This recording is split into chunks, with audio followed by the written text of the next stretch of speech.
Which, এই which শব্দটা বেশ মজার, কারণ হুইচ শব্দটাতে সাধারণত বোঝায় যে একটা নির্দিষ্ট সেট অফ এলিমেন্টস আছে, তার মধ্যে কোনটা, এরকমভাবে বোঝায়। অর্থাৎ কোনটা, কি না, কোনটা। আমরা যখন জিজ্ঞেস করি যে তোমার কলম কোনটা, তার মানে কিন্তু আমরা জিজ্ঞেস করছি যে এখানটাতে 4-5টা কলম আছে, 10টা কলম আছে, তার মধ্যে তোমার কলম কোনটা।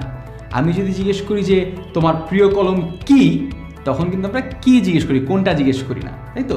কিন্তু যখন ফাইনাইট সেট থাকে, একটা লিমিটেড সেট থাকে, তখন আমরা কোনটা জিজ্ঞেস করি, হুইচ জিজ্ঞেস করি।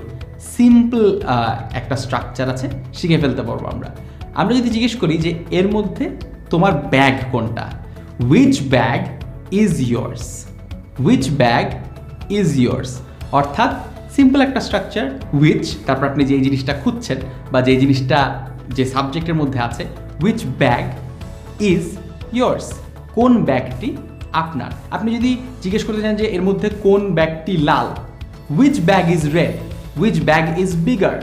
অর্থাৎ আপনি যে কোনো শব্দ যদি এটা লাস্টে অবজেক্টে লাগান, কোনো প্রবলেম নেই, কিন্তু ওই হুইচের সঙ্গে আপনার সাবজেক্টটা জাস্ট জুড়ে দিতে হবে। খুবই সিম্পল একটা স্ট্রাকচার।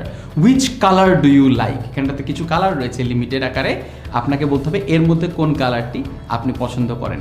এগেইন এই স্ট্রাকচারগুলো আপনি যদি মুখস্থ করবার চেষ্টা করেন, তাহলে আপনার তালগোল পাকিয়ে যাবে। আপনাকে যেটা করতে হবে যে বারে বারে হুইচ দিয়ে বাক্য গঠন করবার চেষ্টা করতে হবে, বাক্য গঠন করে করে প্র্যাকটিস করতে হবে। আমরা আরেকটা শব্দ চট করে শিখে ফেলি, whose, car.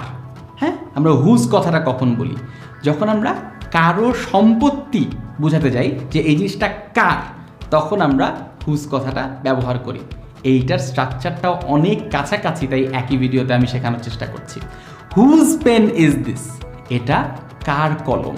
Whose comment was that, ওই কমেন্টটা কার ছিল। অর্থাৎ আমরা সিম্পলি ওই হুজের সঙ্গে যেই জিনিসটা, অর্থাৎ যে জিনিসটা কার সম্পত্তি, ওই বস্তুটাকে আমরা অ্যাড করে দিই। Whose pen is this, whose comment was that, whose bag is this.